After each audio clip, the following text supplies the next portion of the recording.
Reddit Ask Me Anything. IAmA. Retired. Cat Burglar. Ask Me Anything. Well, I quit the practice quite a while ago, but perhaps I can satisfy any burning questions any of you may have. Questions about safety, the answers to which will probably terrify you. The why and how, or just about anything, are quite acceptable.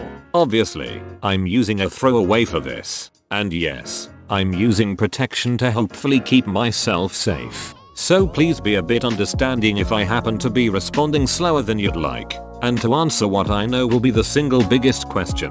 No, I never got caught. I quit of my own choosing after moving away and finding a decent job. Were you ever afraid of a homeowner with a gun? That's about the only thing I was truly afraid of. Just out of curiosity, from your point of view, would a homeowner be in the right to kill you if he or she were to catch you in the act? Did you consider your life forfeit when you entered a home, or did you never really think about the dying part? I never did come to terms with that question, and I've thought about it quite a bit over the years. Would they be in the right? Yes, in my mind, I don't know. I considered what I was doing a do or die situation, so I felt that what I was doing was forgivable. But I don't think I would have held any grudge against a person who shot to kill. To be fair, though, I would fall to the ground and beg and plead like a little baby, at which point, if I had not already been shot, killing me would be considered murder. Yep, you read that right. The laws in several states, including the one I was in, are so few-read that shooting a person who has broken into your home but is in a position of surrender or some such nonsense is considered murder. I never really worried much about it, though, as I've said before, where I was in life at the time, there wasn't much left for or of me. My house was robbed once. Someone obviously showed up to the house halfway through and freaked the person out because there was a whole heap of our stuff stacked at the front door. They only got away with a few bits and pieces, but the thing that freaked me out the most was the fact my brother's ashes were stacked on top of everything. Disgusting piece of shit, whoever it was. Ashes. I have no clue why a person would go for that, unless the urn was of value. I would never have done such a thing. I even refused to steal wedding rings and wedding bands. It wasn't even an actual urn. We had only had them for 2 weeks, so they were still in the plastic box with a sticker on the front saying what they were. As weird as this is going to sound, I'm glad there are good burglars out there. How accurate is Home Alone? I actually tripped on toys once. The room's curtains were drawn and the light switch was not very close to the door. I didn't carry a flashlight. I made hits during the day and never really needed one. And when I went into the room, I stepped on and broke an old Dino Rider toy. Seeing that toy brought back a lot of memories and felt worse for breaking that toy than I did for breaking into and robbing the house. Single most expensive object stolen. Most stolen from one house at the same time. Any incidents with dogs or homeowners actually home? Scariest moment? Most expensive object, a gold watch. I could have grabbed a diamond wedding ring, but even I had standards. Most stolen from one house was around $1,000. And dogs? Let me give you the lowdown on dogs. They aren't protection or security. A dog can be easily tamed usually. Act friendly, give it a few rubs, and they'll happily follow you around. If that doesn't work, after my first run-in with an annoying dog, a small, yappy dog, I started carrying rawhide sticks with me. That stopped them very fast. Also, on the topic of dogs, if you want a security dog, get a small, loud dog that barks at almost everything. Big dogs may look scary, but considering most people don't like the chance of their dog turning on them, the dogs are either very tame or chained up. Small dogs, however, bark a lot. Those were the only ones I was ever worried about. Even then, as I said, a stick or two of rawhide and they were down for the count. Scariest moment? I tried climbing up on a deck roof to get in an open window and slipped. I caught myself, and I was only on the first floor roof, but my heart was pounding that entire hit as it had never been in any other. Apparently the best security animals are geese. Will start honking at anything and can't be bribed. The fact that a person had a flock of geese in their home to begin with would probably scare off most crooks.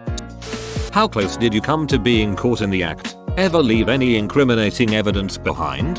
The closest was passing by a police car as they were going to the house. I was a few blocks away at the time.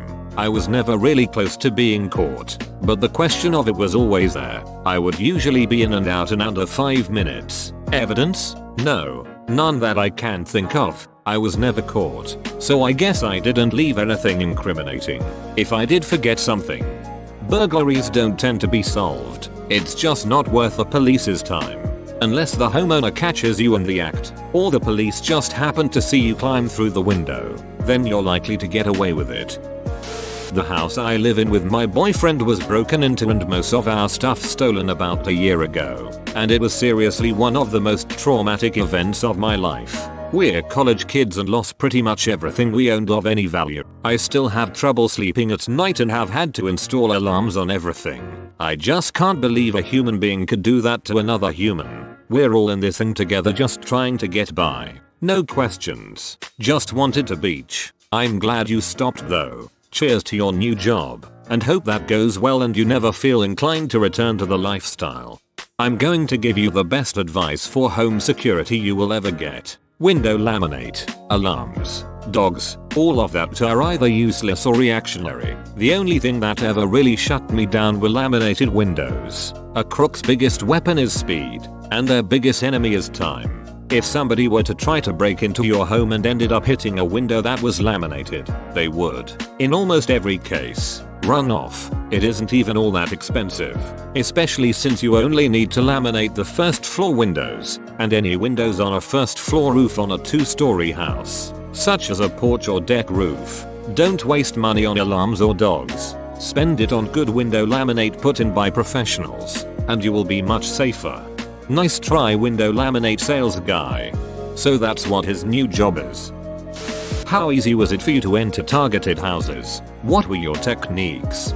It was very easy. My method of entering was usually to find a decent backyard window and break it. Entering through there, I had secured duct tape, a sharp rock to an elbow guard, and would just hit the window. The worst times were when I forgot my gloves and had no way of opening the window. You'll be amazed at how many windows are painted shut, or were never meant to open to begin with. I had a pair of heavy mesh gloves to clear away glass at those times, and if I forgot them and couldn't find another means of clearing the glass quickly, I'd abort the attempt. I kind of pity those people more than the ones I actually robbed, because they would come home to a broken window, and that was it. Rather insulting, I'd think.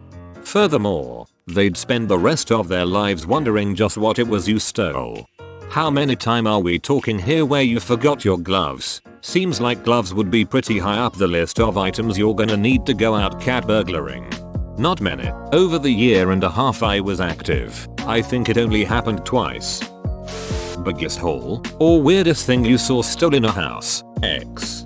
The weirdest thing I ever saw was somebody who apparently collected those wooden Indian statues from outside cigar shops. They had more than I cared to count. I cannot tell you how creepy it is to be in a house with those things lurking in the shadows, staring at you. That particular house actually scared me a bit, because I kept jumping, thinking the statues were a person. A statue would be in a random corner, and I would see it, and my heart would start racing.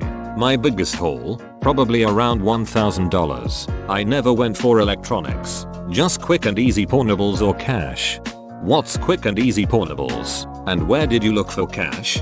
Quick and easy pornables are jewelry, for the most part, but I drew the line at wedding rings and wedding bands. I never stole a person's wedding rings. I would look for cash on kitchen counters, near the coffee pot, as well in the cupboards near it, around the area where keys were hung, in jars and boxes, especially ones on the upper shelves of bookcases, in bedrooms and bathrooms, on vanities and in the clothing drawers, under beds, under mattresses, under lamps. Yet, quite a few people hid cash under lamp pedestals, and just about anywhere that there didn't seem to be much collected dust, but was a small enclosure, small drawers and cabinets. Yes, I would take a glance at the level of dust in the house to get an idea for the well-traveled areas. I generally didn't bother with a safe, though. A lot of crooks do, if they have a vehicle available, but since I had to hoof it, lugging around a safe would be a bit too obvious. That's all? You master breaking into houses only to steal minor jewelry and change? I don't understand. How is this less than $1,000 worth risking your life record?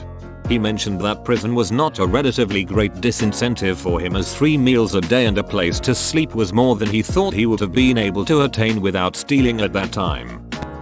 Exactly how many cats have you burgled? I've never burgled any cats, but if you count the dogs I bribed, it's probably in the 30-40 range. I never actually stole them, though, just bribed. We talking doggy treats or horse tranquilizers here, browski? Rawhide sticks. Actually, it was easy to fit quite a few in a pocket, and they would satisfy pretty much every dog. No kidding, my mom always told me, a dog's the best burglar alarm you'll ever have. Guess she was wrong. The best alarm you can have is a motion triggered hidden camera. I would suggest one that is embedded in a clock radio that records to an onboard SSD. Not many crooks are going to take what looks like a $10 alarm clock. Otherwise, for protection, get window laminate. That is one of the only true security systems that actually works. A hidden camera to catch your masked face? There's more information available than just the face, but the face is the biggest chance in catching a person. Height, weight, race, all of these are picked up by a camera, which can be a big help. Yay baby, that camera next to my bed, it's for burglars.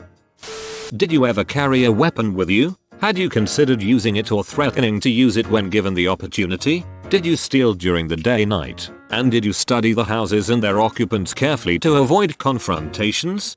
I had a pocket knife with a 3-inch blade, but that wouldn't have done much as a weapon against somebody in their home. It was mostly for cutting a screen or similar situations. I wouldn't have used it, though, as a weapon. If I had ever encountered a person, I would have just ran.